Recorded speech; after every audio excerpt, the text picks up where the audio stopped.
రాజకీయ సాధికారతకు కేంద్ర రాష్ట్ర ప్రభుత్వాలు ప్రాధాన్యత ఇస్తున్నాయని కొవ్వూరు శాసనసభ్యురాలు వేమిరెడ్డి ప్రశాంత్ రెడ్డి పేర్కొన్నారు. నెల్లూరులోని విపిఆర్ కార్యాలయంలో మంగళవారం నిర్వహించిన మీడియా సమావేశంలో ఎమ్మెల్యే మాట్లాడుతూ మహిళలు రాజకీయంగా మరింత ముందుకు రావాలని ప్రధానమంత్రి నరేంద్ర మోదీ, ముఖ్యమంత్రి నారా చంద్రబాబు నాయుడు, యువనేత మంత్రి నారా లోకేష్ బాబు 33% రిజర్వేషన్ కల్పించి వారి ఆత్మవిశ్వాసాన్ని పెంపొందిస్తున్నారన్నారు. దళిత మహిళగా ఉన్నత విద్యను అభ్యసించి రాజకీయంగా ఎన్నో పోరాటాలు చేసి రాష్ట్ర హోంమంత్రిగా ఎదిగిన వంగలపూడి అనితపై వైసీపీ మాజీ మంత్రి గుడివాడ అమర్నాథ్ చేసిన వ్యాఖ్యలు అత్యంత నీచమన్నారు. ఆయన వ్యాఖ్యలు రాష్ట్రంలోని మహిళలతో పాటు దేశంలోని ప్రతి మహిళను అవమానించే విధంగా ఉన్నాయన్నారు. రాజకీయంగా ప్రత్యర్థులను ఎదుర్కోలేక వ్యక్తిగత అంశాలు, వ్యక్తిగత హననం, దుస్తులు, మేకప్ వంటి విషయాలను ప్రస్తావించడం తగదని ఆమె పేర్కొన్నారు. ఆత్మవిశ్వాసంతో రాజకీయాల్లో పాల్గొనండి అని పిలుపునిస్తున్న ఈవేళ ఒక రాష్ట్ర హోంమంత్రిగా, ఒక దళిత మహిళగా ఉన్నత చదువులు చదివి రాజకీయాల్లో ఎంతో పోరాడి ఈరోజు ఈ స్థాయికి చేరిన మన హోమ్ మినిస్టర్ వంగలపూడి అనిత గారి గురించి వైసీపీ నుండి ఒక మాజీ మంత్రి చేసిన వ్యాఖ్యలు నిజంగా దురదృష్టకరం. ఇది ఒక్క వంగలపూడి అనిత గారి గురించి మాత్రమే కాదు, ఆమెకు ఒక్కదానికే జరిగిన అవమానం కాదు, ఇది దేశంలో ఉన్న ప్రతి మహిళకు జరిగిన అవమానం.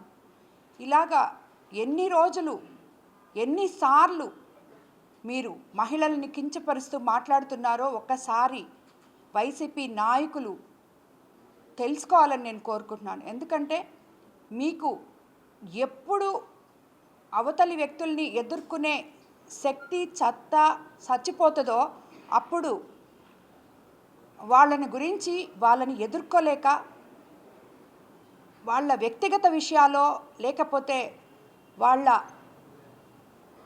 మేకప్ల గురించి, చీరల గురించి, లేదు వ్యక్తిగత హననం గురించి ఇవన్నీ చేయాల్సిన అవసరం ఏ రాజకీయ నాయకుడికి ఉండకూడదు. ఎందుకంటే ప్రతి ఒక్క రాజకీయ నాయకుడు నువ్వు రాజకీయాల్లోకి వచ్చేటప్పుడు మొదట నీ తల్లికి కాళ్ళకి నమస్కారం చేసి బయటకు వస్తావు. ఒక పదవి నీకు వచ్చినప్పుడు అటువంటి తల్లిని నీ పక్కన పెట్టుకొని, అలాగే భార్యని పక్కన పెట్టుకొని, చెల్లిని పక్కన పెట్టుకొని, కూతుర్ని పక్కన పెట్టుకొని ఎదుటి కుటుంబ స్త్రీల గురించి, మహిళల గురించి మీరు ఈ మాదిర విచ్చలవిడిగా కామెంట్ చేయడం అనేది నిజంగా అది హర్షణీయం కాదు. ఇది ఎన్నోసార్లు చెప్పాం. ఇంతెందుకు, నా గురించి నన్ను ఎదుర్కోలేక ఇక్కడ మన నెల్లూరు జిల్లాలో కోవూరు కాన్స్టిట్యున్సీలో 6 సార్లు ఎమ్మెల్యేగా నిలిచి నాది పెద్ద కుటుంబం, గొప్ప కుటుంబం నుంచి నేను పుట్టాను, నాది ఆ రక్తం ఈ రక్తం అని చెప్పుకునే ఇక్కడి నాయకులు కానీ, అంటే వైసీపీ నాయకులకి జిల్లాలు, రాష్ట్రము వాళ్ళకి ఏది అక్కర్లేదు. ప్రతి ఒక్కరూ ఇదే పందాలో మాట్లాడుతున్నారు. వీళ్ళు ఈరోజు ఇలా మాట్లాడుతుంటే వీళ్ళ నాయకులు దీన్ని ఖండించకుండా వాళ్ళని ప్రోత్సహిస్తున్నారని చెప్పి నేను చెప్తున్నాను.